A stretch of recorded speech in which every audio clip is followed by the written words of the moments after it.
Yo, yo, yo, what it do, y'all? This is King Eric the Great, and you're now tuned in to the livest hip-hop show on Friday nights, Off the Cuff Radio, sponsored by Bude Boy Entertainment, sponsored by Dirty Basement, sponsored by Jesse's Boutiques, and sponsored by Core Financial, and now officially sponsored by the Screwball Radio. So we got a lot of things to talk about, man, and I chose this brother to be on the show for a reason. Now, before I get to that, I want to go in and bring my co-hosts on, T-Max with the facts. There you go. What it do is Friday. What's going on? Off the Cuff, OTC, Friday night, the place to be. You know how we do. And yeah, King, our guest tonight is definitely a special guest, especially with what's going on in not only the United States, but the whole world in terms of what happened in the United States, with Mr. George Floyd, rest in peace. And, it's, I think our guest tonight has a lot to say about that and so much more. Yes, indeed, man. And I chose him because he can speak the language of what the current society is feeling. And we had to pick an artist that can pretty much go back to the drawing board and bring out not only that conscience, but also that self-pride of loving who you are and standing for your people. So definitely, tonight's guest, man, let me make a brain-free introduction for him. So tonight's guest, part of the Bude Boy Entertainment family. I've been chopping up with this brother, Bear, about a lot of things in regards to the business and where we need to go as black people. So we got conscious MC, activist, revolutionary, shooter on standby in case you get out of line. So without further ado, let's get my man Rossett in the building, brother. What's good? Yep. Peace and black power. Can y'all hear me? Yeah, we can hear you, man. Oh, man, what's going on, y'all? Black power in this motherfucker. How y'all doing, man? Bude Boy in the building. Definitely, man. BP with the gas, and we got all the smoke for all the haters, man. What's going on, man? Glad to have you on our show. Right on. Glad to be here, man. Let's drop it, man. Let's get into it, man. Definitely. Yes, sir, man. First of all, I want to thank you for joining us, man. We are episode 310. And before we get started, I want to ask you, first of all, how are you doing tonight, bro? Oh, man, I'm breathing. I'm breathing. I'm achieving, you know what I'm saying? Just, looking at the world through my rear view, you know what I mean? It's crazy out here, you know what I'm saying? I'm just out the way, you know what I'm saying? It's organized. It's all about the organization. It's organized. That's what we got to do. Looking to go to the next phase, Definitely. Before we really get into the meat of it, because we know you definitely got some very vocal and visceral views in terms of what's happening, as I said, alluding to what happened with Mr. Floyd and how this is, I don't think since the Civil Rights Movement we have seen anything like this. And me and King definitely didn't think we would see one tragedy become a catalyst for a worldwide paradigm shift like we're seeing right now. Before we get into all of that, though, we got to know about you, man, in terms of, where you come from, and what inspired you to become an MC in terms of, and especially, being such a conscious MC to, speak such relevant discourse in a dialogue of, rapping about what's going on in the communities and beyond. Tell us about yourself from your art. Well, I'm from Hilltop, Washington. That's Tacoma for everybody who didn't know. You know what I'm saying? I grew up like the rest of everybody. Mama smoked out. Didn't have no daddy. Daddy gone. You know what I'm saying? Just like everybody else. But I started listening to rap way back in the day. I'm talking about Cool G rap. Cool Mo D, all the old cool cats. You know what I'm saying? Easy E Above the Law. That was my first tapes. You know what I'm saying? Cocaine for sure. You know what I'm saying? That's the cloth I'm cut from. Ice Cube, Public Enemy. You know what I'm saying? When hip hop was what they say golden. It was street knowledge. You know what I'm saying? That's what got me, the street knowledge, you know what I'm saying? And it was a beautiful thing, you know, just to rap, you know what I'm saying? Just to create dope shit, you know what I'm saying? So, yeah, I don't know. Definitely, man. And you coming from Washington or something, you know, because for a lot of, you know, hip-hop historians, you know, there was a rapper that, you know, really set the tone for a lot of the rappers coming out there by the name of Sir Mix-a-Lot. You know, he came from Washington. Mm-hmm. You know, and he, you know, with, of course, Posse's on Broadway back in '88 off of his debut album, you know, and it's like this was, you know, yeah, and that was really what kind of set it. So, I mean, the Pacific Northwest has always been represented, you know, through Oregon, you know, with Fayshawn, you know, shout out to my man Trox in Oregon as well, and of course, you know, so through Washington, from Oregon all the way down, man, to Cali, of course, you know, y'all been keeping it active. One thing about it, you know, you mentioned a lot of the Golden Age greats. What do you think, in that estimation of it, made that era? Because when you're a lot of our when you look at the hip hop culture, you know, especially going into the late 40s, 50s, and even 60s, that is an era that has so much reverence, so much respect, that today a lot of the young people really don't understand the incredible impact that it had in terms of really defining the culture for, you know, urban expression through the black and brown community. What do you think made that era so special in terms of those artists and the music that they made? I think that they were paying attention, you know, and the greats, you know what I mean? How you spoke on like the even some of the ancestors, not here no more, James Brown and that type of thing. They took time to create their craft, and they called it a craft for a reason, because they really were polishing themselves, you know what I'm saying?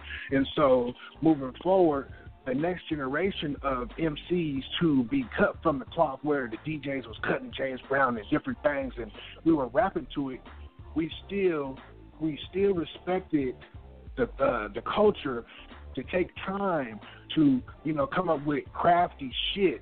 You know what I'm saying? We knew it's hard. You know what I mean? If you ever played an instrument or something, man, that takes a whole lot of damn skill. You know what I'm saying? So when you get down, you know, down the MCing, it's the same thing, man. We spitting, you know, verbiage or like sounds, basically, because all conversation is sounds. You know what I'm saying? We ain't coming out your throat on music, you know what I'm saying? So that's what I think it is. We took the time to perfect our craft. Now, these cats are not taking time to perfect their craft, you know what I'm saying? I guess back in the day, you know, during the jazz era and all that too, you know, we used to get on one and do our thing and all that coming up. But like I say, I think we thought way deeper, you know what I'm saying? Motherfuckers like Slick Rick, motherfuckers like Kokane, you know, they thought way deeper, you know what I'm saying, on the microphone than these new cats do. You feel me? These new cats just throw a beat on and, man, we leaned out and whatever, and that's the chorus. And everybody just in that bitch, you know, just are jumping around, making noise in the background, and that's the song. And these new kids, that's what they into, I guess, you know. I think a lot of it comes to the fact that a lot of them also lack the knowledge of self, because I find it still hard to believe that Ice Cube was 21 years old when he dropped America Most Wanted. Yeah. Yep. You know, and it's crazy. It was a different era. Yeah, it was. And, you know, it's crazy because, when, you know, me and King, we talk on an air and off air with our guests about this all the time. You know, when we look at that era, I mean, we're talking about groups like, you know, X-Clan, you know, To These Black Words. You know, we're talking about the Stop the Violence movement. You know, we're talking about, you know, the West Coast All-Stars who were all the same gang. Of course, Stop the Violence movement did, you know, Self-Destruction. You're talking about even Cool G Rap doing his song, Erase Racism, off of Wanted Dead or Alive. You know, you're talking about a lot of artists that even during that time, and of course KRS-One, you know, with Edutainment, you know, I mean, you're talking about all these artists. Yes, you must learn. I mean, so the shift in the 80s definitely was something of a very, very, very conscious movement that was really, really, really, you know, concerned about speaking about what was going on. Go ahead. You know what it was too? I think too, just to veg you back on what you're saying. I think that the money was different. You feel me? I think it was an era. It was so good, and the knowledge was there because it was still, like I say, you had the, you know why? In the 80s, they was pumping it, and that was the era of the white man is the devil. And people was going hard from the Mecca of Harlem, the Knowledge Bowl, you know what I'm saying? So with that being said, it was so early, KRS-One, even the NWA, Eazy-E and them, they were entrepreneurs early. You feel me? KRS-One and them, DJ Scholar Rock and them, they was doing their own thing. They didn't know that the white man, this is before the white man took it, packaged it, rewrapped it, and sent it out to us. You know what I'm saying? That's why. And I want to ask you so about dope that because. And I want to ask you about that. Where do you feel that it started changing? Because of course, when you look at all the labels like Tough City, Sleeping Bag Records, you know, all of them, these were independent labels. This is way before. A lot of people feel like it was in the 90s. That's when we started seeing that corporate influence come in.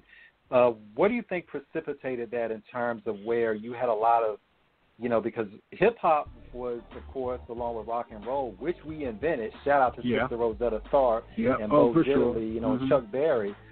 You know, a lot of people didn't think hip-hop was going to be. Rap music wasn't going to be anything. And then, you know, we really started seeing it take off. Where do you think it started happening where the business influence got in it and the messages began to get changed? That's where it was, how you spoke on it early. It was in the early 80s when they seen, okay, here's this conscious movement. Oh, shit, even the gangsters of the so-called gangster rappers, you know, is on the conscious shit, right? So the people are biting on this. This is what they want. They're selling mad records. So now, oh, shit, the boogeyman got to step in. We have to control that. We have to get a piece of that. Can we have it all? You know what I'm saying? We want it all. Okay, let's get 360. Well, we can't do 360 right now. It's just 85. You know what I'm saying? So let's make it where we got to do 360 in the year 98. You know what I'm saying? And that's where it came into effect because, you know, the white man thinks 10 and 15 and 20 and 30 years ahead. You know what I'm saying? Well, we just look at, oh, shit, I just don't put my stereo outside today. I just want to be out here spinning some records for me and my cousins, you know what I'm saying? But you just started a block party. Niggas is flocking to your house. You know, now we're recording what you're playing out your window, and it's starting to sell. You feel me? So when the corporations got a hold of it, that's when it flip-flopped, you know what I'm saying? And then at the point where, fast forward to, you know, the 90s, Death Row, you feel me? They was like, okay, let's see what this big black man does with all this power. You know what I'm saying? You know, he could fuck it up, or he could, you know, fuck it up and keep it real, and, you know, and keep it mashing. You know what I'm saying? But that's what they did, and they analyzed that. You know what I'm saying? They said, oh, okay, that crumbled, so now we got total control of all this shit. You know what I'm saying? To the point where now they say Disney owns Death Row. You know what I'm saying? It's real, man. Well, Hasbro actually. Hasbro owns it. Oh, okay, but, you know, some corporation other than us. Yeah, Hasbro Toy Company. Yes, they own it. Now, and it's funny because, you know, even in the, you know, one thing about it when we started seeing that shift, because everything runs in a particular, you know, iteration of how it develops. Yes. Of course, you know, we had Grandma, you know, of course, 78. We had, you know, the Sugar Hill Gang, you know, which was the Feel Good Dance. And then we get into the early 80s, you know, with, of course, Disco. You know, Planet Rock. Yeah. And then we have, you know, Sugar, you know, you know, Grandmaster Flash and Furious 5 with The Message. And then, of course, we're getting the first. And then we're starting to, and a lot of people say that Ice-T was the first true gangster rapper, but he was not. Schoolie D actually was. Not. Yes, Schoolie D. And Ice-T actually, and Ice-T will tell you this. You know, when you listen to Ice-T's early stuff on what is it? Let's see, Rhyme Pays. Was that his? That was his first or second album, I believe. But but that was he actually patterned his rhyme style after Schoolie D. Ice will tell you that himself. Right. So then we're seeing. So then you figure Ice-T was predating NWA on the West Coast before gangster rap came, and then of course NWA comes in 88, you know, with their second, you know, well, their first group album, there was NWA and the Posse, there was, you know, more of a compilation album in 86, 88. Then you have, you know, of course, Straight Outta Compton, And then, of course, after Cube leaves, you're going to, like King said, you know, America's Most Wanted. Cube was 21 years old when he dropped the whole West, though, because even back it up, you had Too Short up there. You feel me with that gangster shit? Because early he wasn't talking no pimp shit. Early he was talking that gangster freak shit. You know what I'm saying? So it was the whole conglomerate of culture. You know. Yeah, that was actually in like 80. That was on 75 Girls Records, and that was believed was in 1983, 84 when Short Dog first started. You know, that's right. So we're seeing this gradual, because while the music was not always, you know, pretty to listen to, it had a valid social commentary that was actually reflective of what was going on in the hood. So we're seeing a lot of people talking about what's going on. You know, of course, when Cool G Rap, you know, talked about erase racism, you know, that was a very, you know, that was, I'm trying to think of what that, and I'm mad as hell being on the air and I cannot remember. There was one particular case in New York, young black man was beaten to death by an Italian mob, and I think that was one of the situations it was a particular situation that Cool G Rap wrote it. He wrote about it. But that was a song but that was a particular incident that that was very, very, very poignant. It was powerful for him, you know, and it's you know, and that was yeah, thank you, King. Yes, Yusef Hawkins. Thank you. Yusef Hawkins. Because he was actually he was there to buy a car. He was in a part of I think it was Brooklyn. I think he was in Little Sicily somewhere, and he was there to buy a car, and there was some stuff, you know, of course, being a black man in a predominantly Italian neighborhood, and you know, and then but Yusef Hawkins, and he was beaten there, you know, and that was really one of the impetuses for rap doing it, for Cool G doing it. So you're seeing this situation as it goes. Then, of course, we're starting to see the commercialization come in, which, you know, Hammer is kind of credited or blamed for. You know, when you started, because Hammer, when he dropped Please Hammer Don't Hurt Him in 1990, that was like his third album. Let's Get It Started and all that there, man. Yeah. Feel My Power. Hammer was hard, man. Hammer was hella hard. Feel My Power was the first album in 87. I think Let's Get It Started came in 88. And then and then Please Hammer Don't Hurt Him came in 90. That was the first for all of our you know, listeners out there. That was actually for your hip hop trivia.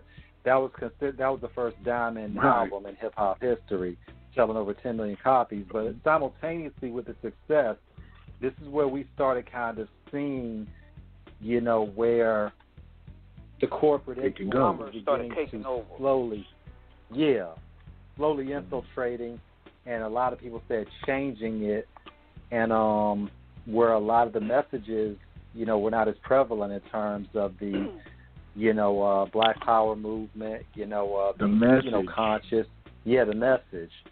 Some would even say that led to an overabundance of a lot of, you know, gangster rap music that some people said were, you know, misogynistic, you know, spit out bad, you know, was speaking bad messages, you know, which, you know, we all understand why, you know, the hood ain't always good, but it doesn't mean the hood, because it ain't good in certain areas, needs to be ignored. Everybody has something to say. I could probably say, and vouch, it probably started in '89.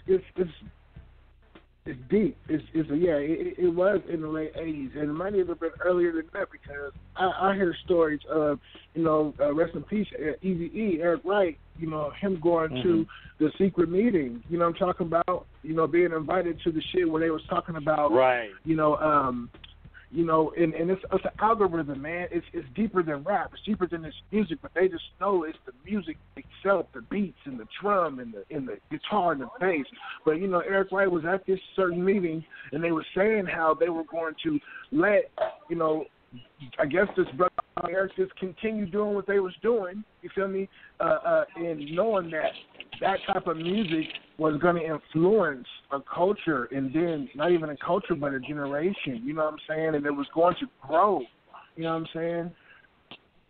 Oh yeah, man, it's deep. It's really deep. These people, like I say, they really have people that analyze different ethnic groups and things like that. Sit in rooms and sit in colleges and, you know what I'm saying, really like lab rats or something, you know what I'm saying? It's fucking crazy. Like, it's just crazy. It just make you think, like, you know, I ain't religious for sure, but I just believe the black woman is God and the black man is God because we come through the black woman, right? And the white man got to be the devil because the God can sit back and chill like a motherfucker, right? And the white man would just come through and just lie and cheat and just, you know what I'm saying? Just all on us, all because of what? Not just his color. Anything dealing with Mother Africa or anything dealing with, you know, ourselves, it's a problem. You feel me? And it's just, now they took over the music, and it's hard for even, like, motherfuckers like me to get heard, you know what I'm saying, brothers like y'all, to really get, you know, your voice out there speaking consciously. When you start speaking consciously, you know who's your people. You feel me? The people that don't, you know, have their eye down and get to walking out the room when you start talking some real shit. You know what I mean? Yeah, and this goes to transition to the next question here. Now, in terms of incorporating, you know, revolutionary messages in your music, has it been like an uphill battle when it comes to you, like, getting a deal when you was first starting? I still, you know, hell yeah, hell yeah, you know what I'm saying? Like I say, people in my own city, you know, like I say, even people that, you know, they say you're your partners and all that shit, right? And they get down like you get down, but once you start spitting that revolutionary shit, and me, I used to be like the former chairman of the New Black Panther Party. You know, I'm still affiliated. You know, I'm affiliated with a couple of different organizations. So I don't know if that scares them or just the music up in their face. You know what I'm saying? I don't know what it is, but it is hard. You know what I'm saying? And like I say, just me fucking with cocaine, that's my big bro. You know what I'm saying? That's my family. So it's like automatic. You know, they cut from a cloth where, to me, just like Ice Cube, Above the Law, Cocaine, you know, 187 them, they were spitting that black power shit, that street knowledge. You know what I'm saying? Uncle Sam's Curse. You know, life. Yeah. You know what I mean? That type of thing. You feel me? That's that. I'm talking about that type of thing they touch on. The people, they don't want to hear that right now. It's like, if you ain't got no skinny jeans on, or you ain't trying to color your hair or sound like these young crazy little cats, you know what I'm saying? You don't want to hear your shit. You know, your shit could be thebomb.com, but they don't, you know, it's just, you know, it ain't for them. That's why I say I don't rap for y'all motherfuckers. I rap for black people, for real African people. You feel me? Now, you said something. I want to say this while it's on my mind because I want to get to I want to get Uncle Sam's Curse in a minute, because for a lot of our guests, that is like considered the definitive Above the Law album. But I can't also forget my man Paris up in Oakland too. I want to ask you about those albums. Gorilla Funk. This is where you start seeing it. Yeah, Gorilla Funk. But of course, before Gorilla Funk, there was The Devil Made Me Do It and Sleeping with the Enemy. Yep.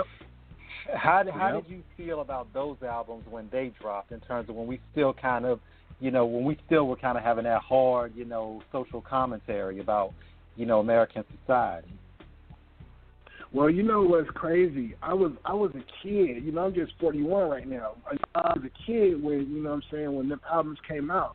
So I was conscious, but not as conscious, because my mom and my uncle, they were old school Panthers, you know what I'm saying? But they didn't give us the game. They got smoked out. They never gave us no game, you know what I'm saying? But I was a kid, right? So just like I say, hearing Gorilla Funk and even them other cuts, I really didn't grasp them then. I knew it was something different, you know what I'm saying? Even when, you know, when you're young, when you hear Holler If You Hear Me, you feel me, just seeing the video, right? It's like, damn, what's going on? You feel me? I know the police is fucked up, but just to see it and hear it and how they put it so eloquently, it's just like, oh shit, you feel me? There's something different about this, you know what I mean? So it just had to resonate, man. It resonated, you know? Definitely. Now, when you speak about the Black Panther Party, there is definitely, when we go into the 90s, we're also talking about, you know, because, of course, everybody knows about the Black Panthers starting in Oakland. You know, rest in peace to Huey Newton. You know, and, of course, Bobby Seale, you know, two of the main forces for the, you know, Black protection movement, as it's also is known as. But also, I want to get your opinion on, of course, another figure that was so prominent in the movement as well, albeit not a Panther, but being in the Nation of Islam. You know, Dr. Khalid Muhammad. You know, oh man, that's the Black Fury. For sure. Yeah, yeah. How as you became more, you know, developing, you know, your paradigm in terms of how you want to MC, what impact did Khalid Muhammad have on you in terms of his teachings? Really, that's the one who brought me into consciousness. You know what I'm saying? Because, you know, years ago, 2007, you know, me and my son's mom, we were like, we found the Black Hebrew Israelites, you feel me? But then just being logical and then, you know, steady researching and studying, we didn't see no real black folks when you get to researching that shit. It ain't what it's stacked up to be, you know what I'm saying? So we kept going in the knowledge, and then we found Dr. Khalid, you know what I'm saying? And he was cold because it's all about black power, you know what I'm saying? So, shoot, man, that's 90% of me on the microphone. It's like the Black Fury, you know what I'm saying? So, yeah, he is a strong influence. That's Khalid, you know.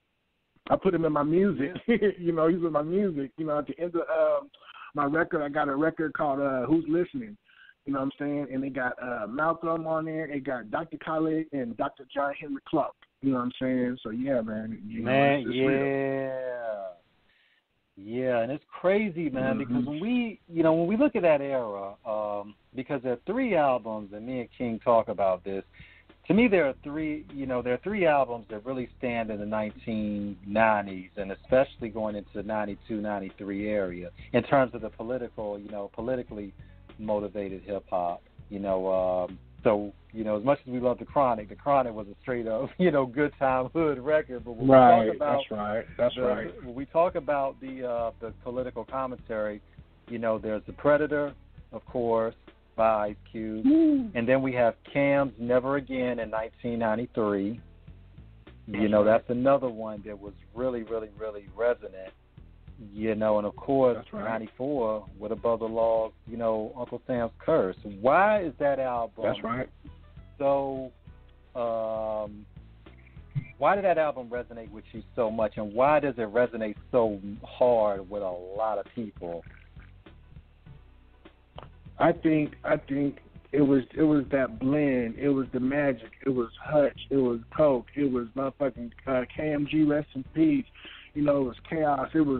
It was something that, it was the sounds, it was the melodies, it was it's the 90s. So the 90s, we having all these different riots and all these different subject matters that's cracking right there in the heart of California, you know what I'm saying? So people are still coming off the loom of 92 and all that. Yeah, with Rodney King, of course. Yeah. With Rodney King, for sure, you know what I'm saying? So with that being said, and it don't stop, it's kind of like we are mirror images. Ain't nothing got better. We just got more technology. It's like right then when they wrote that album, it's just like right now. You know what I'm saying? Type of thing. So it's like when you're speaking on certain context, certain algorithms, certain things that pull at your heart, you know what I'm saying? Like Black Superman. You know what I'm saying? That's just like, everybody want to be macho. Everybody want to be this, that, and the third, but Superman don't look like us. But we harder than him. You feel me? We're black. We're the Black Superman. You know what I'm saying? And it don't stop there. It's just so much. That was just. It's like your whole life right there. It was like a movie. That's what it was. You feel me? Uncle Sam Curse is like a movie, and that's what Team and Touching Him even did. They put different movie scenes in there to paint a cold picture, and they painted that picture. Mm-hmm. Definitely. Now, around this time, too, we saw, a young up-and-comer dancer turned rapper, who was with Digital Underground, will become one of the most influential voices of the generation. I think you know him. Some guy by the name of Tupac Shakur. Yep. And that was yeah. And you see, you see that going into 1992. When he would drop, his Strictly for My Niggas album. Hear me. Yeah, Holla Hear Me. That was and that was where we started. Because, of course, his first album in 91, Tupac Lives Now, you saw the hints of it. Yep. But when you when you see Strictly for My Niggas, you're seeing like Pop really with that Black Panther, of course, rest in Hunger. peace. Rest in peace to his mother Athene, and of course, shout out to his Aunt Asada, out there in Cuba, you know what I'm saying? So That's right. So we're seeing this force of Pop really becoming, slowly kind of coming into that conversation, and obviously we didn't know what he would end up becoming in terms of the legend that he was. So as you're seeing all these artists, how is this influencing you? And tell us about how that would influence you in terms of your first project that you would end up doing. It's like man, I can't even explain it. It's like all that wrapped up. It's like all the whole 90s. You feel me? Just wrapped up. That's was a revolutionary era right there. So much things was going on. And then, when you said, Pop came, it's just like, pow, whoa, what is this? Holla to him and the Young Black Brothers and all this other thing, you know what I'm saying? Even for Mac Mall and them, you know what I mean? It was just out of Oakland, shout out to Mac and Kyrie, straight up. That is, it was some power coming. It was some pride. That was pride when you seen the young black person. Like I said, I was young, but just to look up to them because, young boys need role models who don't got daddies. You know what I'm saying? Like Pac say, the TV raised us, and that's real shit. You know what I'm saying? The TV in the streets raised us. But just to look up to them and just, oh, man, I want to be that. And then when they spitting the dopest shit, oh, I got to do it like that. And that's how you do it. It's about pride for your people. Taking care of the community, black power, you feel me? Black unity, mobilizing and then organizing. You know what I'm saying? It's man, that Pac, like I say, that Pac is just the go to this whole shit. To me, that is what all rappers are supposed to be. That's how everybody's supposed to spit. Not trying to be like Pac or look like Pac. How these silly niggas, Ja Rule and all these weirdo niggas coming out with the earring in their nose, like nigga, that was not what captured the people, nigga. The realness, the pride he had for his people. You feel me? He was fearless, and that's what we have to be. We have to be fearless because these white folks are demons, and Pac knew that. Pac was so knowledgeable. Pac, that's how, like I say, if anything, how you want to be like Pac, nigga, get knowledge yourself, read as much books on knowledge yourself as you can. You know what I'm saying? And love your brother no matter what. You know what I mean? That's what I got from Pop. You know what I'm saying? And then just to be vicious. If you do that, how Pop was and so pure, the ancestors going to bless you. And they going to, man, it's going to be on. You feel me? You're going to go down in history, man. Some Nat Turner shit. I don't know. And you know what's crazy, too, is if a lot of people really want to be like him and follow his blueprint, they need to just follow the code of thug life that he wrote down. Thank you. That's all. Thank you. There it is, right there. Follow the codes. Not trying to bite his style. Like I say, that's not what captivated the people. It was the codes. It was the way he moved, you know what I'm saying, and the way he spoke on. None of these rappers out here, you feel me, maybe even Public Enemy, but I don't even see no video. Pac was speaking at the Black Expos, Expos. Pac, you spoke on Dr. Khaled, earlier, you feel me, the Black Fury. Pac was standing and speaking next to Khaled. It's all, y'all can Google it and YouTube it, you feel me, if y'all don't know already, but Pac, that's not even the only one. He was that. He was the only person talking about we need our own seat, not even just a thug life seat. In politics, our own, seat at the Senate. You feel me? Some urban, from our point of view. You feel me? He was on that level in the UN. That's these niggas like they lost out here, man. I can't even explain it, man. But that's the level of Pop. That's that shit. That's leader. That's that shit, man. Mhm. Yeah. And it's wild, man, because when we look at that, through that arrow, we look at the 90s and just going into the 2000s, because the 90s probably, of course, I mean, we really look at the chronological, history. Of course, 80s, like you said, Public Enemy, X-Clan, they, of course, Ms. Melody, BDP, they were pretty much running that from the conscious movement. Then we had the West Coast come in the 90s and, really, really, really bring it to another level of prominence. And then, of course, the beautiful thing I thought was about the West is that we saw, like you said, and shout out to, YBB up in Oakland, of course, that whole movement, of course, with Mac Mall, Young Lay, Ray Love, Kyrie, you started, of course, E40, Uncle E was around during that whole time. So you're seeing all of this. Yeah. So we're going, and then, of course, in the mid-'90s, of course, the West, early 90s, West has it, mid-'90s, we see, Wu-Tang, Jay-Z coming into it, that shit was cool. Yeah, it was cool. Yeah, and of course you see Biggie Smalls begin to make his run. Big. Where do you start seeing the music kind of changing in the context of where it was to where it became, what we were about, so we're getting kind of what they call, we're not in the bling era just yet. Cash Money brought that in '98, but we're kind of seeing the Cristal, we're kind of in the midst of that nascent Cristal, good life.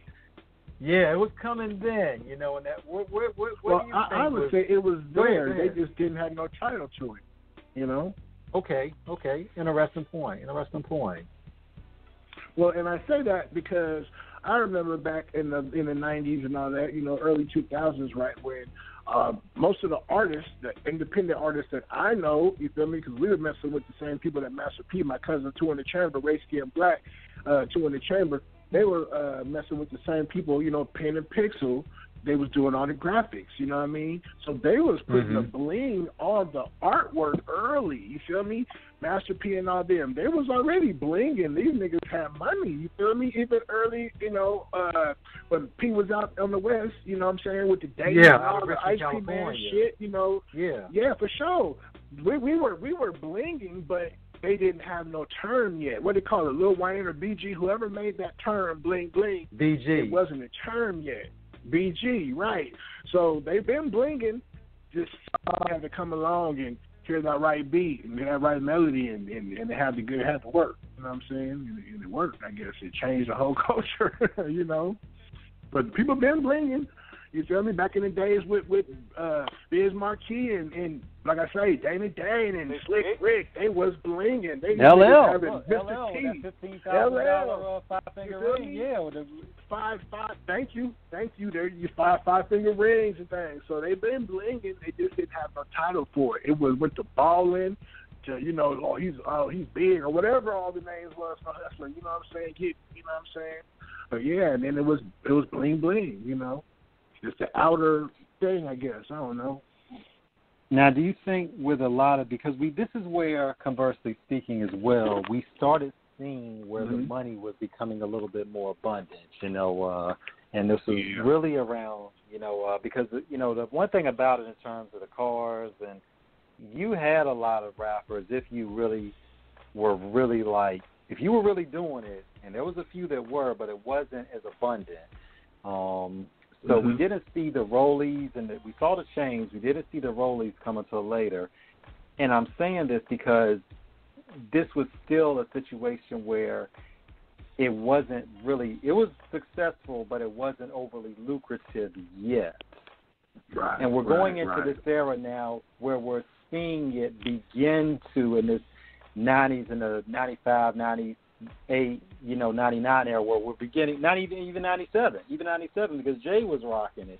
So we started seeing this shift where we're seeing more of the opulent displays. Do you think this is where we started getting away from the message in terms of really, empowering, because a lot of artists felt like the money was beginning to kind of, take over, where overpower the mentality, it was beginning to overpower, Yeah, that is exactly where it went and where it happened, you know what I'm saying? Because at that point, you seen, or not even you or they, we all seen, even the older rappers, it's like, I might not, say again?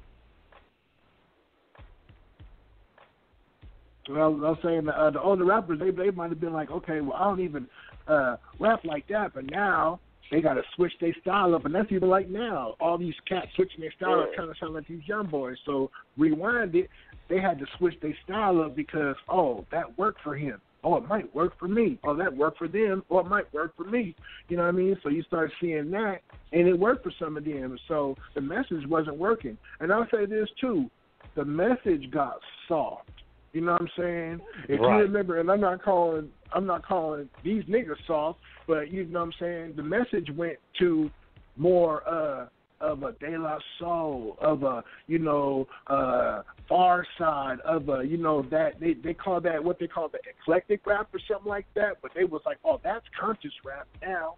No more fight the power. You feel me? No more might, no more pride. Oh, no, we're going to take a hippie approach. We're going to take the laid back. Oh, it's still Black Power. It's still I love my brother in unity, but it's more of, what's them guys' name? Goddammit. And they have some cool music, too.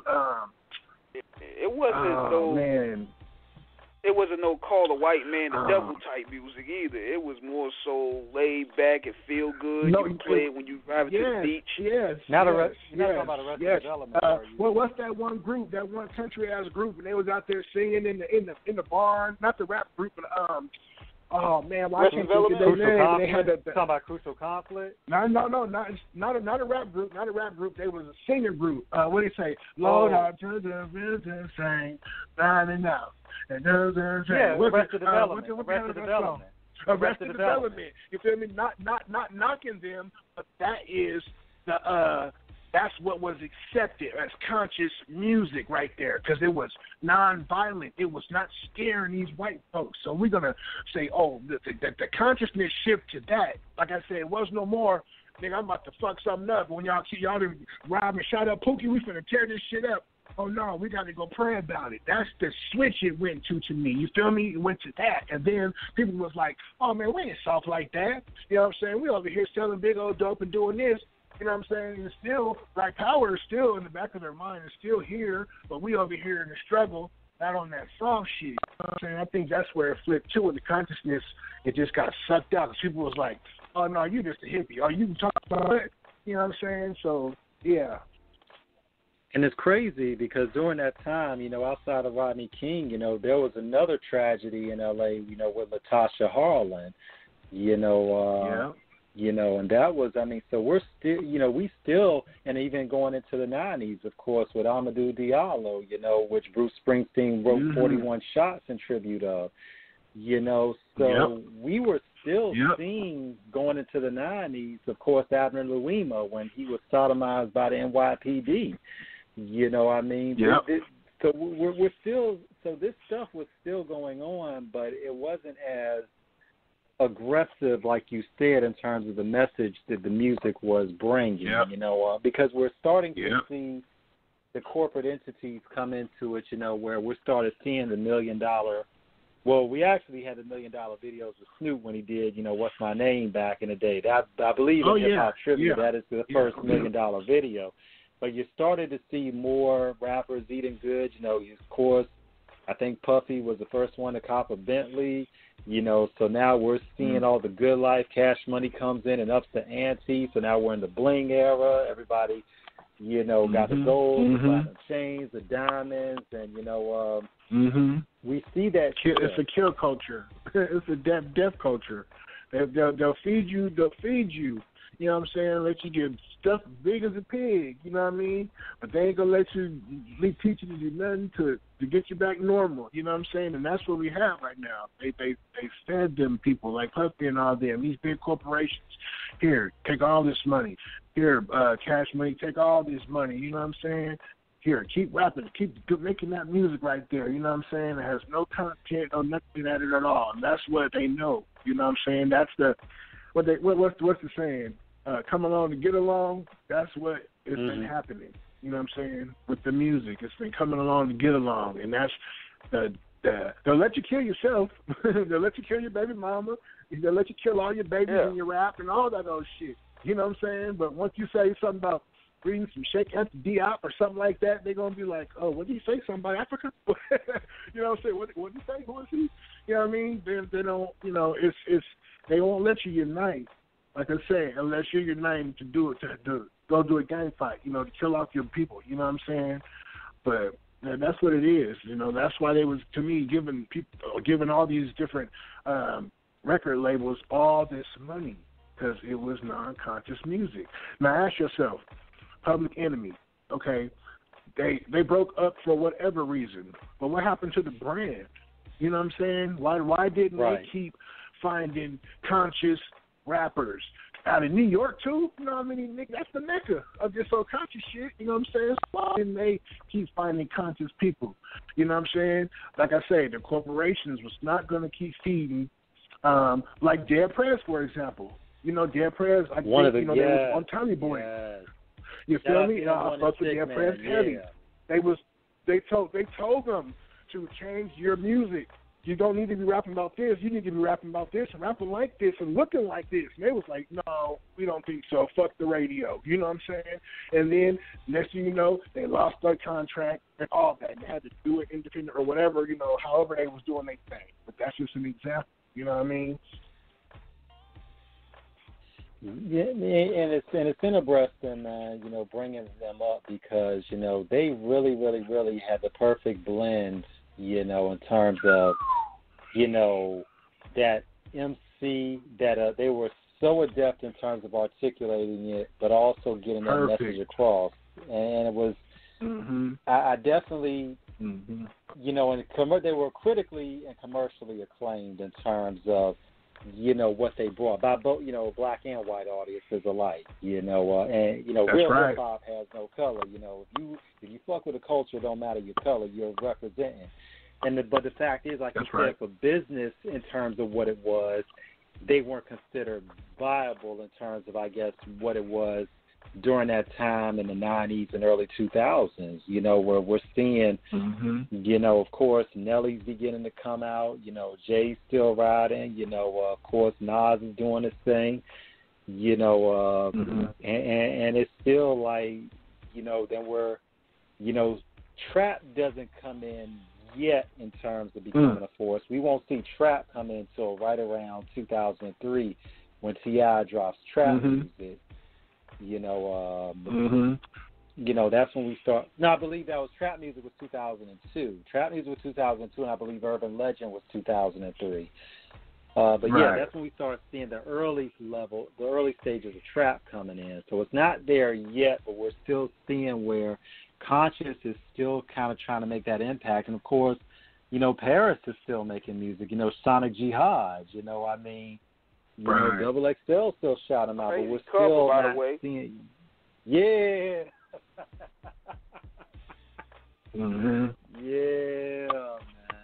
And I guess it comes to now in terms of how the music is marketed, because not only from a conscious perspective, but just from a real hip hop perspective, because it's like all this.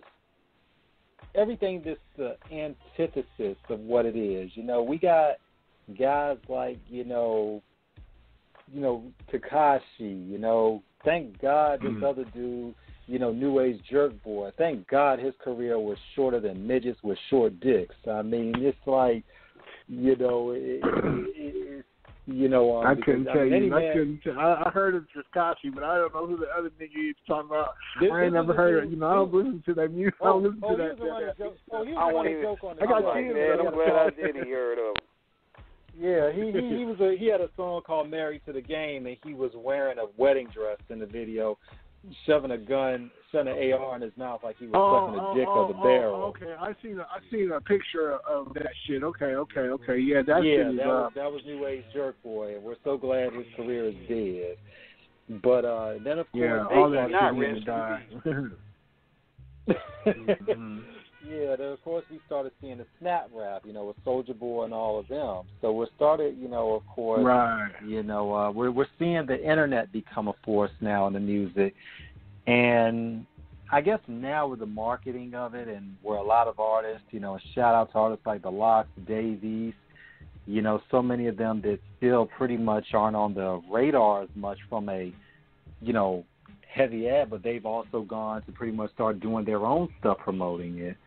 Davies, of course, signed to Def Jam, but the Locks are pretty much pushing their stuff, somewhat independently now. E40, right. who is still one of the ambassadors, is doing, for still sure. pushing his stuff. Yeah, but it's like the real hip-hop is not being marketed. What's going on in the business right now, not only the consciousness, but the real hip-hop as well? Why is that not being pushed? It's not being pushed because these niggas' minds is on gerbil. And then you got to think, right, the executives, their mind is on motherfucking gerbil too, because they came up in the air and they just got this shit passed to them. They ain't been shit in life, but you're going to run this company when you get 18. You know what I'm saying? So with that being said, they listen to the same algorithms and this like jerk shit and this snap shit and all that shit. You know what I'm saying? It's just like it doesn't take much. It's not hard to comprehend, you know what I mean? It's not like, like I say, when you heard fucking the Wu-Tang Clan and Inspector Deck spit, you're like, what did he say? You know what I'm saying? You had to think and you had to rewind the shit and like, I got it on the 16th time I heard it and it was just that cool. I had to listen to it that many times and I think he rocked that, right? These new cats, they're not listening like that. You remember on White Man Can't Jump when Wesley asked the white boy, he's like, are you hearing Jimmy? You know what I'm saying? That's the shit. They're not hearing. They're not going to the galaxies and to the stratosphere with this shit. They're right here on Earth just playing pinball, and that's just cool to them. You know what I'm saying? It's their mind frame. It's the thought process. That is what it is. Their thought process. A fool can get money. You know what I'm saying? A lot of mark-ass niggas are balling. You know what I'm saying? So it's just the thought process. That's what changed, I think it is. You know what I mean? And the fools are running shit. You know what I mean? The real niggas then got locked up or are revolutionary political prisoners over here so they couldn't teach the puppies. You know what I'm saying? And the rest of them, like we're saying, who had any kind of game about themselves, I don't sell dope, I got to go to work. I got to go to this 9 to 5. So you don't see a mommy and daddy. They're good working folks. They go to work every day. So what raises you or what raises these kids is mush mouth shit. That's not hard. These kids don't even want to count 2 plus 2 no more. This is the era we're in right now, the era of the dummy. You know what I'm saying? And that's what it is right now. And it's crazy, man, because what precipitated the era of the dummy was the era of the drug culture. And this is where because at one point, because we're dealing with a situation, and when we're dealing with the drug era, because, of course, we're looking at 1970 with the Rockefeller drug laws, which was the early iteration with Richard Nixon, 1970 Rockefeller drug laws, which would eventually be carried on by the Reagan administration going into the 1980s. Which was the Iran-Contra affair. I mean, we can speak on this because we know the real Rick Ross. He's a friend of the show, a friend of ours, great guy. And we know the story about how the CIA was funneling that money to South Central to fund basically which would go into the Contra, which would go into the Iran-Contra affair with Ali Noor. That's a whole different discussion. No. That's the shit I like. That's the shit. Yeah, that's a different discussion. That's the shit I like to fight on. Though. That's that real shit right there. Yeah, we're gonna eat the meat, right? And for our listeners out there, if you've never seen, the movie American Made with Tom Cruise and of course Snowfall on FX, I would implore our listeners, to go out and watch those, to watch American Made the movie and to watch Snowfall the series, because if you really want to know about the drug trade in terms of how it got here, if you want to know about how it got to the United States, watch those 2 programs and you'll begin to understand it. So we're seeing now, and really kind of going more specific. I guess we could kind of build on that in terms of where we're constructing it, because now we're seeing where the coke game, the dope game was always talked about in the music, but it was never really talked about being used in terms of the artists themselves. Right. Fast forward about 10, 15 years, 20 years, now we're seeing this situation where you have artists that are basically shamelessly talking about their drug habit. Lil Wayne, of course, with his Lean Cup. You know, a lot of these rappers talking about how they pop Molly and all of that. You know, so now what we're having, the babies are now being. Go ahead. Yeah, go ahead. Not to cut you off, King, but that's where it started from. Not even Lil Wayne with that lean. That it came out of Texas, man. It came out of Texas because I remember. Yeah, look, right. I remember my cousins came out here 1984. Right, they had shot up because you know my dad's from Houston. They had shot up the Houston police station, so these niggas was on the run. You know what I'm saying? But they came out here in the 80s.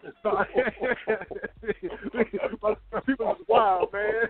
You know what I'm saying? So these niggas was on the run. You know what I'm saying? They came out here with a gang of lean. The third water north side or south side? Yeah, they from the train. Yep, they from the train from the south side. Okay. You know what I'm saying? For sure. So look, they was on the run when they came up there with a gang of lean, and niggas did not know what lean was. I'm 9, 10 years old. Niggas did not know what lean was out here.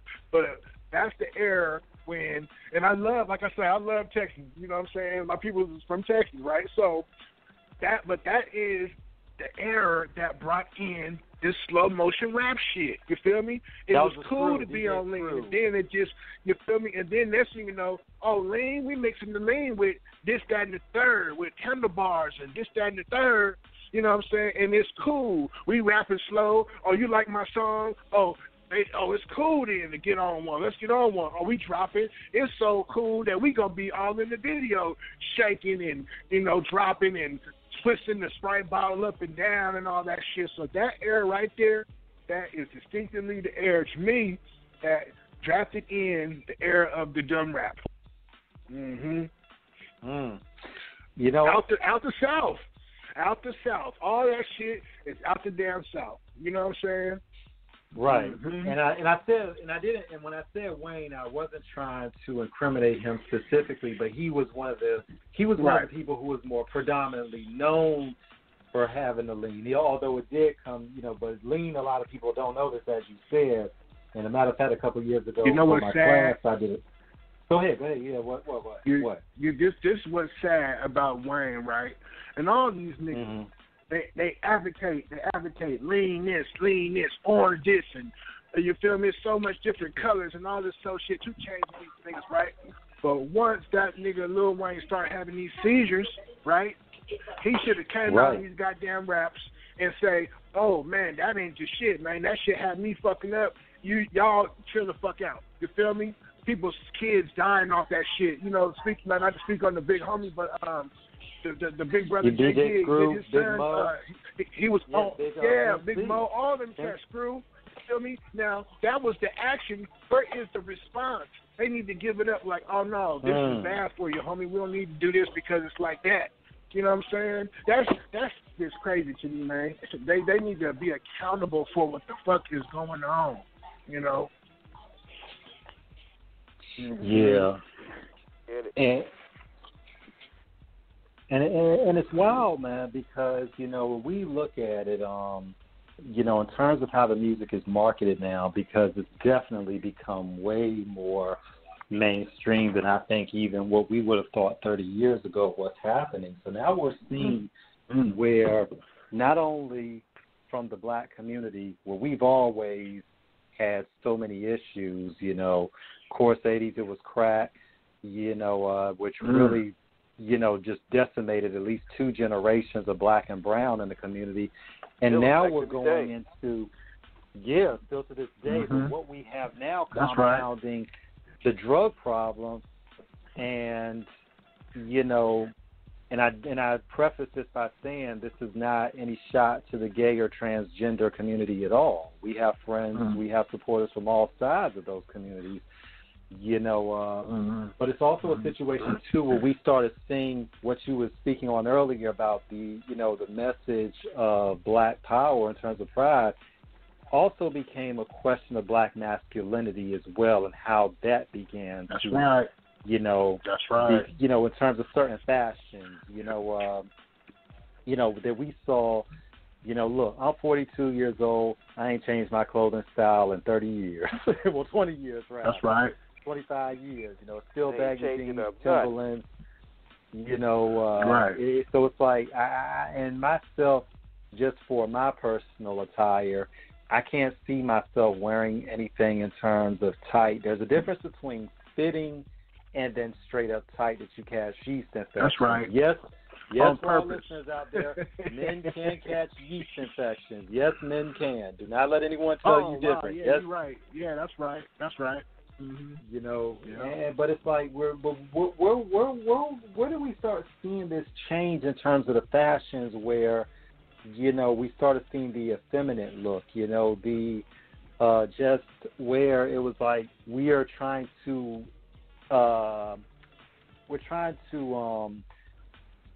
kind of assimilate into that, you know, Hollywood lifestyle, you know, what they call the swag factor, you know, just the, you know, I don't know, man. I don't really know what to call it. You know, it's just that I think, you know, if you're... it's not the swag, the fad factor, man. That's what it is, and that's what it is. A lot of these people, right, like I say, the real cats, they went to the penitentiary, they was out the way. So what raised these kids, okay, here come the big execs with these big old checks. Now let's get into the realm of where you got to do some of them little boys trying to do something strange for some change. You know what I'm saying? And that's the real deal, in actuality. And then some of them boys, they liked it doing something strange for some change. They was going to keep doing strange shit for change. And next thing you know, they going to, oh, he does something strange for some change, and he raps too. Oh, he sounds pretty good. Oh, I want to do something strange with him. So go on, bring him over here with us.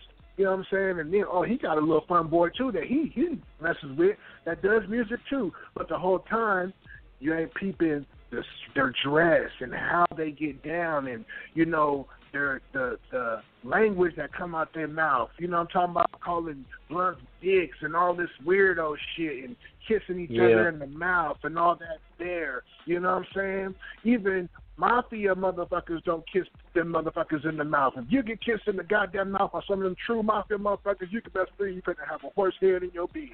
You know what I'm saying? That's that death kiss shit. Not that weirdo shit, man. Y'all know what they sleeping with the fishes, man. Cement the feet. Feel me? Not that other shit. Not that, like I say, man, that's not normal. And what they did was, like I say, they normalized it because okay, let me get deep on you, man. The African Bambaataa situation, right? Okay, right. So that was situation right there. That shit was going on for generations, and what he would do is keep them little boys around him and grown-ass men that got down like that. So when they got a fucking clique of 50 motherfuckers that you know, be sucking and fucking on each other, you feel me? That is a fucking virus, and it's going to grow. You know what I'm saying? And that's what we seeing. You feel me? From the dress to the way they act. You know what I'm saying? To the snitching, to all this weirdo shit. It's behind some of that soft-ass energy. You know what I'm saying? And it's crazy. Now, and it's crazy you say that. Okay, go ahead. King, go ahead. I was going to say, too, now going into your album, the one that you just dropped, Politics as Usual, are you addressing a lot of that in these songs? A lot of it. I'm trying to, at least in my revolutionary G-Funk way. You know what I'm saying? I'm trying to, you know, give it to you like it is. You feel me? You know what I mean? Mm-hmm. You know, and it's wild, man, because you know, and I think your music is not only, you know, essential. It's vital. Because the fact is that we're seeing, because we're seeing a situation now where it's just gone to a whole nother level. You know, there is a difference between, you know, Uniquely Weird with an artist like MF Doom, who is one of my all-time favorite MCs. Doom is undoubtedly weird, but Doom is one of those weird geniuses that is just unbelievable. And then you got weird guys like Young Thug, who is just, I don't know what the hell Young Thug does. That's not weird to me. They telling you what they are right in front of you. You know what I'm saying? I think how you say weird, Andre 3000 was weird to us. But that's that genius. He's not gay. That's what he swears. But like I said, and what's funny too, because I seen his documentary and all that too. And, you know, I seen him with his wife and all that too. But you can't, man. No straight man. He said, "Why? I don't know, man. Like I said, he must be the prince of this shit. Then you feel me? He got to be the prince of this rap shit, then, man. Because, like I said, Prince is the only motherfucker that we could say, oh, he wasn't gay. He was knocking a whole lot of bad bitches, and he was dressing misogynist like a motherfucker, man. So, you know what I'm saying? I would never do it, and I have all boys, you feel me, grown-ass men, you know what I'm saying? You don't do that. You don't wear dresses. Like I say, you don't call dicks blunts, and you don't kiss men in the mouth. You feel me? Your little boys, when they're babies, that's different. But at a certain age, you don't kiss your sons in the motherfucking mouth. You know what I'm saying? So, like I say, that shit is I don't know, man. What is it if it ain't gay? What is it? Mm-hmm. And that's something where I think when we look at the paradigm shifts, I think a lot of times we're seeing, because everything you're speaking on is true. I think but it's kind of funny how when a lot of people talk about, try to actually make this big epistle of like discovery about, man, the gay agenda. I'm like, well, if you look at the gay agenda in Hollywood in general, the gay agenda's been, not so much an agenda, but gay culture in Hollywood's been around for years. Rock Hudson, I mean, it's already been there. I'm like, it's not even. Yep. So I'm like, that's why everybody's out there shocked about this. I'm like, no, it's always been there. And I guess when you look at that entertainment culture in general, no matter what color you are, black or white, you have stuff that has always been going on there, and it eventually found its way into hip-hop music, which is, an extension of entertainment.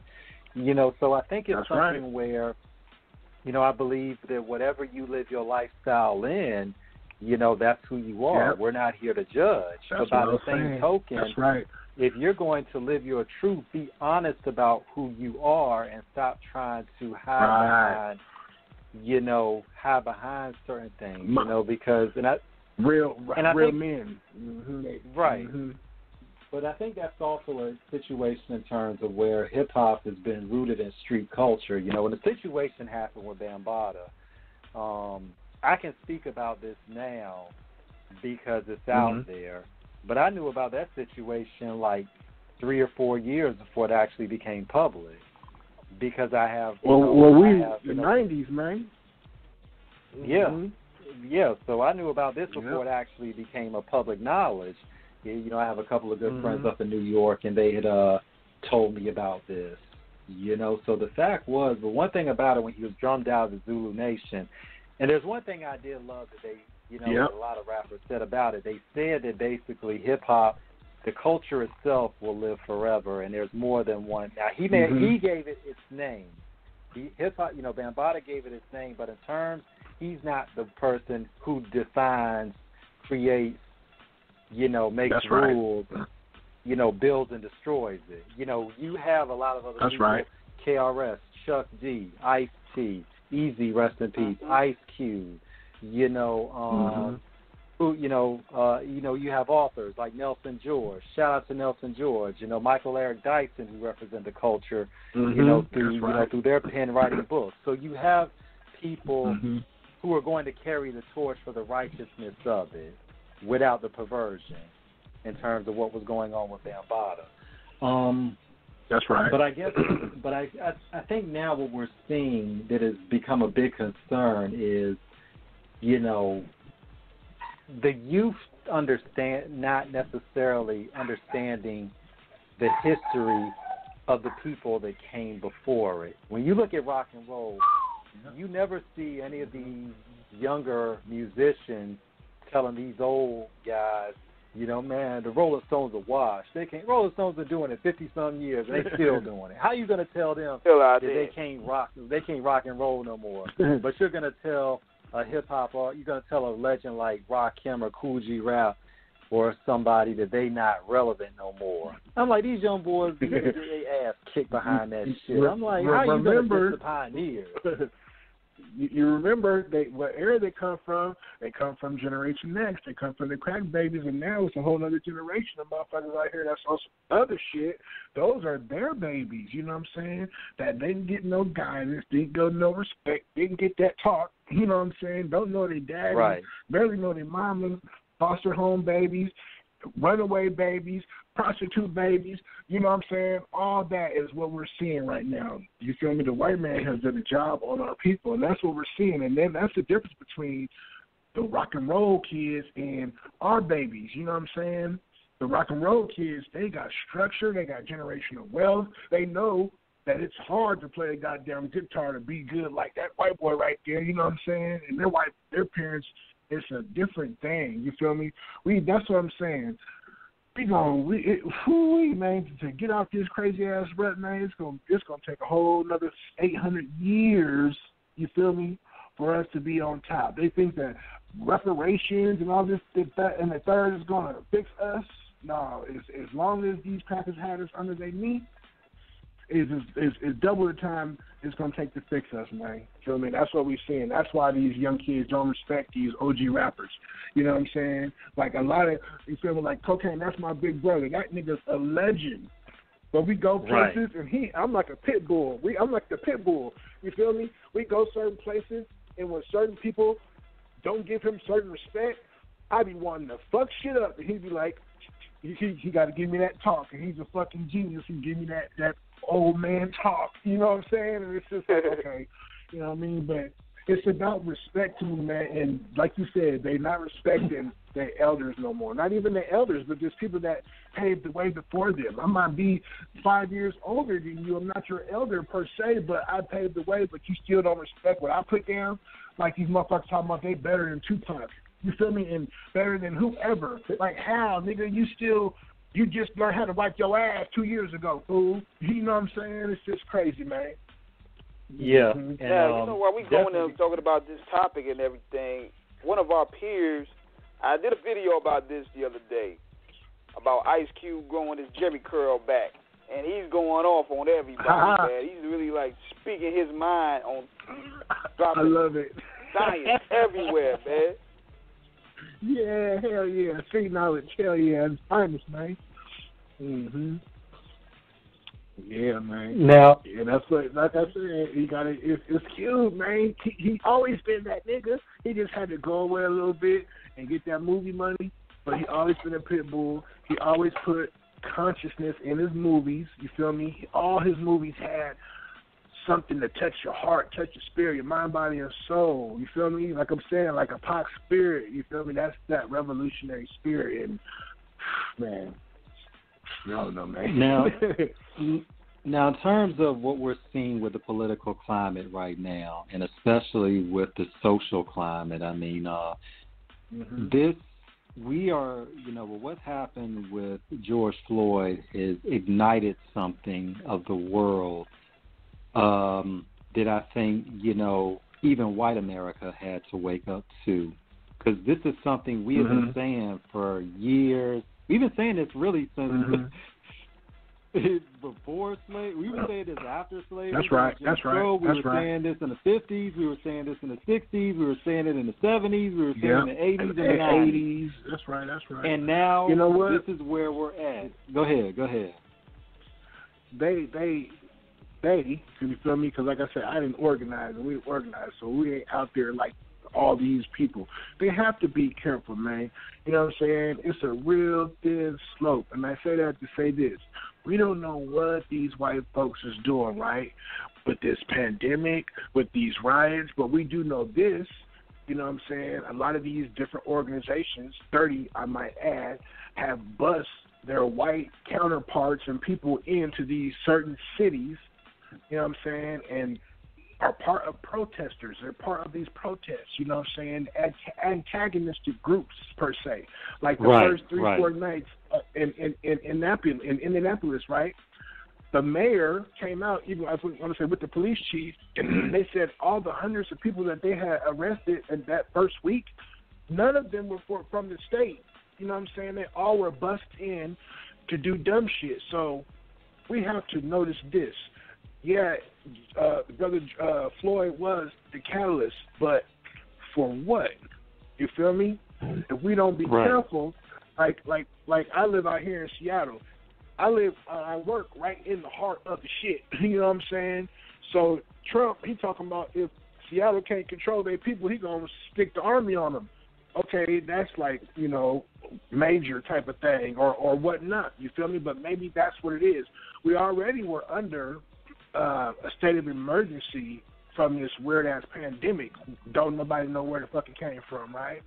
So with that being said, that is martial law. He already been sent National Guard to certain states and certain places to help these medical facilities set up shop. You know what I'm saying? So it ain't about, oh, he got to hit the button for martial law. No, we're already under that. All you doing is we just witnessing what's going on with this crazy shit. You know what I'm saying? Now, what I keep saying earlier about organization, okay, the people mobilized. All these riots, all this shit that's going on across the globe is so beautiful, right? But just like when a nigga kidnap a motherfucker or you rob a bank and you take hostages, you have to have demands. We call those demands phases. You know, what's the next phase?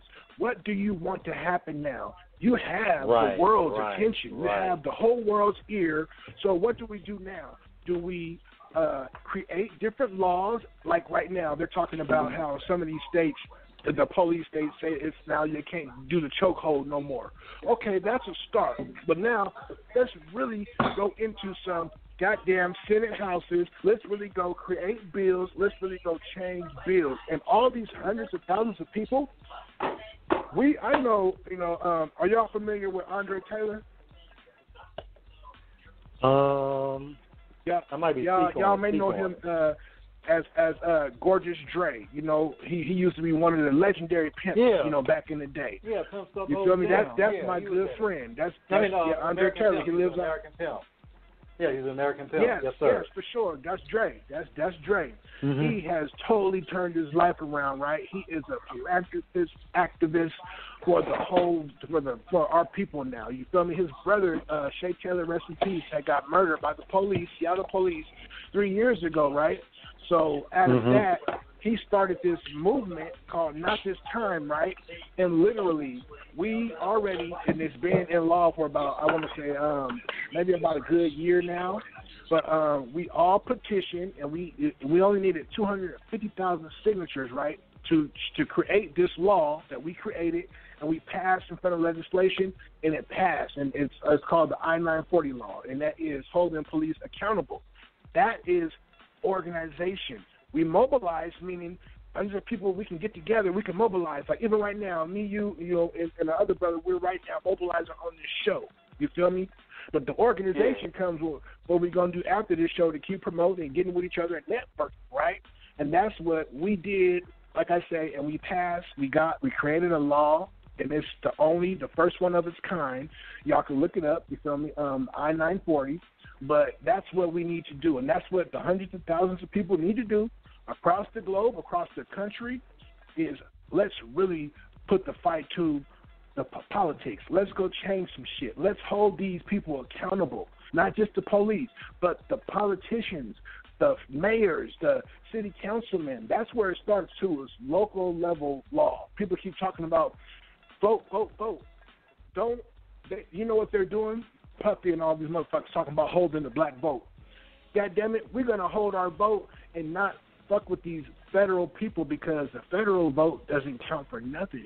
It's all about local politics. You know what I'm saying? Local politics controls your life. Election. You know, thank you. Right there. That's where we need to start. And then we'll take it in front of the state legislators and all that with ideas of, like I say, it's all about changing these laws.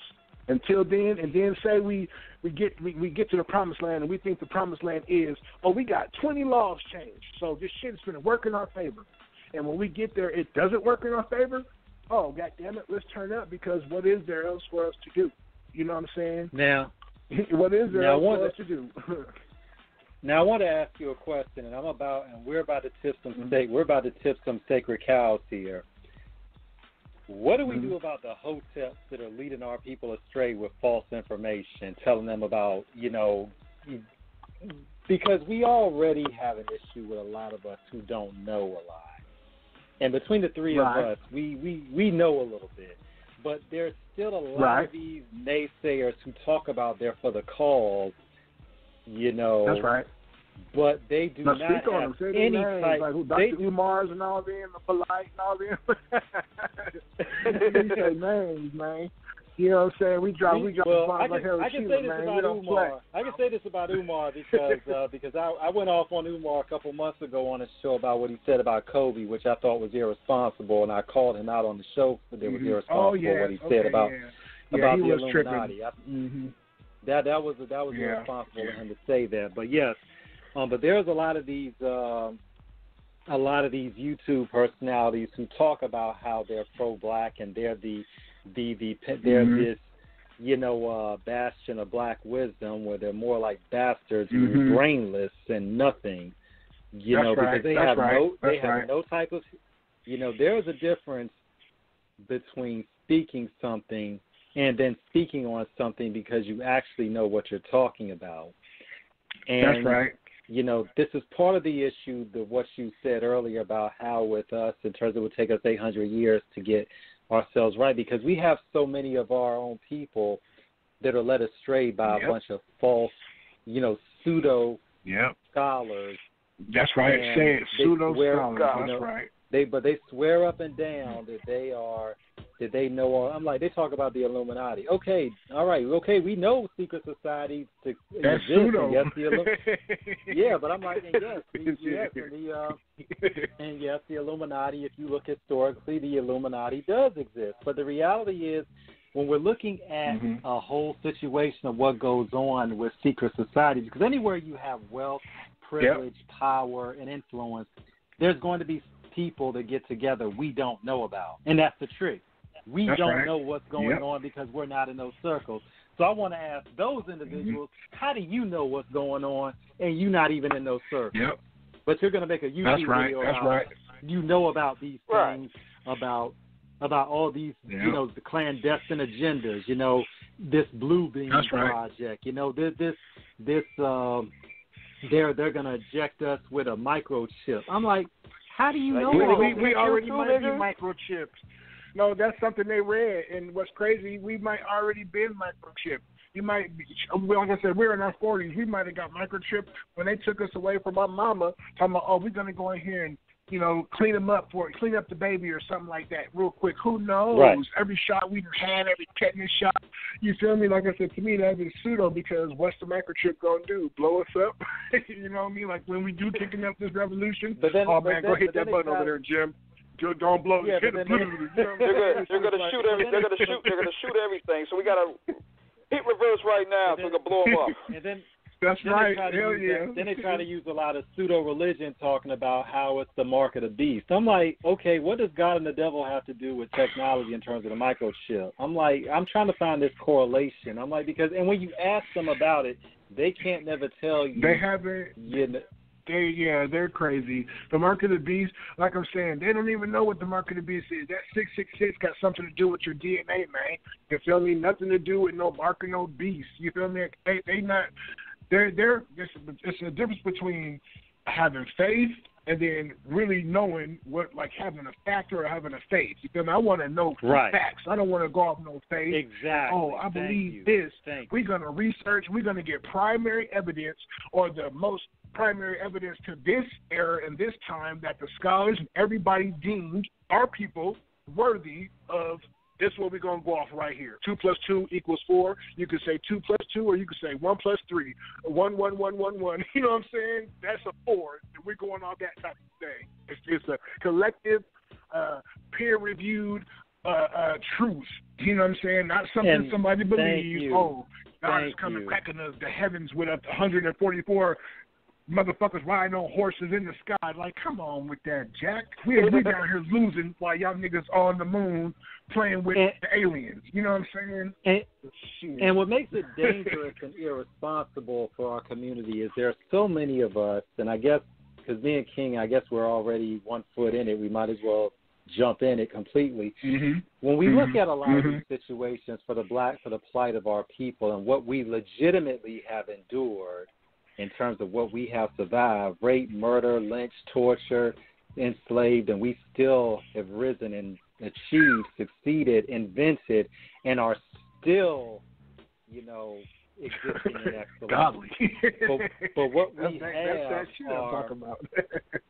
But what we have are a lot of these dudes, I'm going to say straight up, on the air, I've spoken about this with my friends before. A lot of these individuals are not mentally right in the head. The mental illness in the black community is real. Say that again. And we have a lot of these people who are supposed to be these scholars, or, as I say, pseudo scholars, but it's like a lot of these rantings are consistent with schizophrenia and bipolar disorder. And I'm like, where are you getting this information from that you can make these approximations of what you call accurate information and dissemination? I'm like, what books have you read? What school have you gone to? That's right. What school have you gone to? Yeah, I'm like, who have you studied under? Who told you exactly. this? Where'd you regurgitate this shit from? Mm-hmm. And I'm like, no, watching a YouTube video does not make you a scholar, let alone making one. But but we have a lot of our people. I watch a lot of different stuff, right? And Sonnet and them. I know you probably heard of House of Consciousness and all that. I watch a lot of different stuff, and we hear, we listen, we watch. But what we have to do, just like the real scholars on the show, we have to go do the research for ourselves. Don't just believe, he had this book. Oh, what's that book? The Metadata or the Papyrus Ani or whatever the hell. I have so many different books. My wife, she's a doctor, so we have so many different books on all kind of different shit. Right. But I want to go find that book. What's he talking about? Oh, that's what it's called? Let's look it up. How much does it cost? You know what I'm saying? Really read for yourself and see what it do. Not just, he said this on YouTube. What else did he say? I don't know. I gotta watch it tomorrow. Y'all got in your Brother for Life. Y'all got in your Brother for Life 90 books in the collection. I'm trying to tell you. Mm-hmm. It's like on T-Max earlier. His whole thing is like it's WWE, UFC at the end of the day, the way they do this. You're not going to get no mathematics out of this. And the funny thing is they go at it and then they friends the next month. No, that's right. No, they really, really go hard, but then they, like I say, at my house eating or whatever. You feel me? Shit. But let me drop some science on y'all real quick. I see Sonnet and Hassan Campbell. They were going at it for years. I'm thinking they're gonna finally go at it. They're gonna throw down. And hell yeah, you seen that, right? Yeah. He was at the Bronx River. Civil conversation. Saul was scared. Saul was scared in the motherfucker. He looked like he was scared. He went there though, but Saul looked like he was scared, not like a motherfucker, man. He went, but I swear Saul like he was shaking in his boots. You know what I'm saying? Shit, man. Mm-hmm. But Pete, right? I was gonna say how you were speaking about mental stability of some of my brothers in the movement, right? Like I said, I was I was a couple different seats in the New Black Panther Party on over here. So Seattle Tacoma chapters, but I ended up being the chairman, and I will tell you this: maybe five of my soldiers literally one was in the halfway house. Two of the motherfuckers was in a mental, some kind of housing for mentally motherfuckers, you feel me? But they have heart. And I'm thinking to myself, okay, heart is cool and all right, loving your people, but that's not enough. You know what I'm saying? Some of these cats, because, and I'll give you, a glimpse of, the Panther shit, right? You have tasks you have to do. We read all the books, like we were saying about, example, Dr. Francis Cress Welsing, the ISIS papers. That was one of the books, you know what I'm saying? And you exercise. Yeah. And you have meetings and all that type of shit, right? These cats didn't even want to exercise. You feel me? That work out like a motherfucker. They didn't want to exercise. They didn't want to even fucking read. You have reports due or something. You have tasks. See you Sunday for the meeting. You feel me? You got to bring your shit. You know what I'm saying? People, they just, like I'm saying, it's the mental stability and it's the mental mind frame. And that's why me and my wife, and I was saying, just like the old Panthers, it was so impactful because they had education. You know what I'm saying? These niggas got degrees. They had degrees. They wasn't just a nigga that just a wino that just wanted to beat down. You feel me? No, they had degrees and knew stuff and were knowledgeable. You feel me? That's the difference between them and these new cats. These new cats is all, and I'm not, you know, like I said, I was running this shit so I could tap my brothers on the ass. You know what I'm saying? And this is some of the stuff that I used to, you know, express to them. We have to have pride in your uniform. Motherfuckers just coming to the meetings, coming to situations. We used to do security for a lot of different events, parades, Mojo Fest, you know, different African festivals. I used to have them doing security for cocaine, for celebrities, all kind of shit. But these niggas, the only time they'll come looking right, you mean ironing their uniform, shining up their boots, is if they had to do security for a celebrity. Like if I Spice One or me and Cocaine or some at some kind of little show or DMX or something like that, right? But any other time, they just roll out the motherfucking bed, you know what I'm saying? And that's not a good look. This is serious. It's a war going on outside. You feel me? If they don't, this is, and like I said, I'm military. I was in the Army for 4 years. You know what I'm saying? I'm a veteran. I am trained for this shit. You know what I'm saying? So, like I said, I try to get them on the level. That's what I think, too. A lot of these young brothers, we need a rites of passage. We need the People's Army, man. We need these young brothers to respect the black man and black woman again, the grown folks. You know what I'm saying? I don't know, shit. Like I said, man, it was just a thing, you know. I love them brothers though. Black power. Yeah, and you know there's nothing wrong with, you know, of course, loving the people. You know, you always love your people first. And I think the problem is for loving our people, the problem is we're not giving the criticism. Now, there's a difference between browbeating your people unnecessarily, but then criticizing their incorrectness. And I think there's a situation where we're letting too many of these quote-unquote, you know, scholars get away with irresponsible. Because the fact is, you got people, and I can say this because I taught for 12 years in the hood. So I saw these situations where the babies don't have that type of educational stability growing up. So they really do not know certain things in terms of as they get older.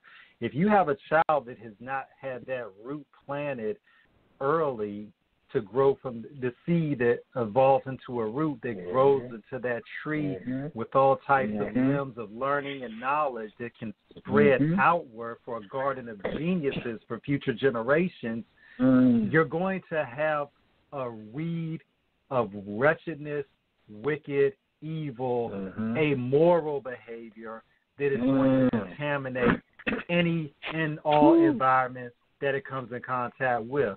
So I would watch in terms of virus, and the scary thing with some of my students that I would see was I already knew from certain ones from first to second, third grade, fifth grade, I already knew they were going to be trouble at a certain point because you could already see the structure was not set at home. And when you're already looking at some of them who already had compounded issues from not, you know, legitimately from whether they developed mental issues or they couldn't read. One former student I had, he was 14 in the fifth grade. He was pushing 14 in the fifth grade, and he couldn't read. Ended up in jail when he got to sixth grade. But he had already, you could kind of see where you could just see that he wasn't all the way there in terms of his developmental progress. And we're seeing these same individuals. Yeah, and we're seeing these individuals that get out there in the street and then they get with, you know, the black woman and then, or any other woman for that matter, and then they have kids, and these kids, you know, are a product of that environment. And we have to intervene with instruction, compassion, you know, and discipline in the right way early, because what you're seeing is when you get these individuals, when there is a psychological issue, especially for us, because this is the same psychological issue that lead to these dudes beating up their women sometimes in terms of post-traumatic stress disorder, which comes from not necessarily being in war, but just when you've seen stressful situations. When you're talking about they were born drug addicted, when you're talking about they may have bipolar disorder, where they may have schizophrenia, where they start hearing voices. And I'm like, we need to get out in front of this because these are some of these individuals that grow up and then try to pass off what they think they know as real facts. And these lies and are already, disadvantaged, populace of the Black Americans in this country because, we're still fighting to survive, but we get the wrong information. That puts us, the worst thing of getting a lie, the worst thing that's tantamount to getting a lie is to get misinformation, which is tantamount to a lie because it's not true. But you got people that will swear up and down with these conspiracy theories they read online, that, well, such and such. I'm like, okay, they talk about, well, they're, you did, because what happens, and I don't want to get on the soapbox, but what happens is we look at legitimately in terms of what has happened. We've seen the Tuskegee experiment. We've seen the drugs shipped to the inner city. So we know and have legitimate concerns. We have fears because we know of government-sanctioned issues that have affected us. We know, even with the natives, we know about the eugenics. We know about all of this. We know about the first signs of the first use of chemical warfare with blankets being infected with smallpox being thrown on the natives, Americans. That's right. Speak on it. So as black people and people of color, we have a right to be suspicious about what the government has done to us.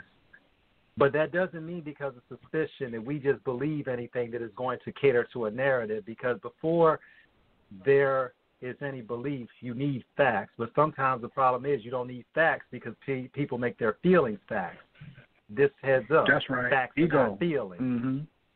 And it's the ego. But the thing is, and the thing is, you cannot refute truth because truth stands on its own. But when you start believing these people who have no scientific pedigree, no kind of academic achievements, and you're going to look at these people as scholars, and you're going to go against what is true because you want to be anti, in your words, well, I'm not being brainwashed. Knowledge is colorblind. Knowledge is colorblind. Black people, we need to get off this thing about you're acting white because you're trying to learn. No, last time I checked, knowledge is for everyone. That is, I hate when I hear that. You feel me? That is the craziest shit. And that's like back in the day, it's like, that's why I tell my kids, y'all better be the smartest kids and that's when you can beat the brakes off somebody. When they trying to bully you for being smart. You know what I'm saying? Shit. Right. But that's what perpetuates a lot of these situations in the black community because when you start seeing some of this stuff that's way out there, I mean, even from some of the stuff like when everybody was trying to say, well, fuck Michael Jordan because he invests in prisons. I'm like, well, number one, Michael Jordan doesn't invest in prisons. Actually, there's a Michael Jordan. That was a different Michael Jordan. Yeah, and I'm like, but y'all that was a different Michael Jordan. Yeah, I'm like, but they see memes and it's like a comic book. You see a comic book and you're like, oh, look at that comic book, I want to read it. But they don't read it, they look at the pictures. You know what I'm saying? That's what people do on like Facebook and social media.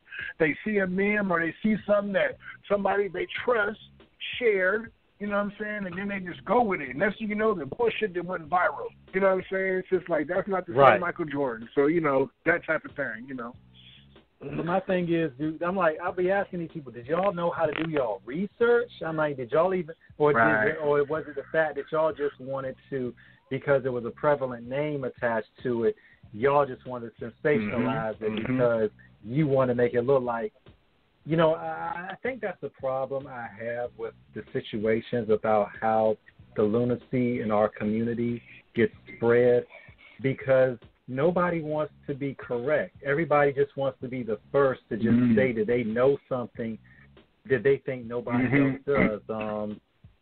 And shout out to Steak'em Twitter page because they gave the perfect 4-panel breakdown about conspiracy theorists. And one thing that they said, there were two things among, I don't know who the hell wrote that damn Twitter post, but they need to be promoted because that shit was fucking genius. But there were three things I took from it. Number one was that they said, number one, challenge these conspiracy theorists directly to prove their facts.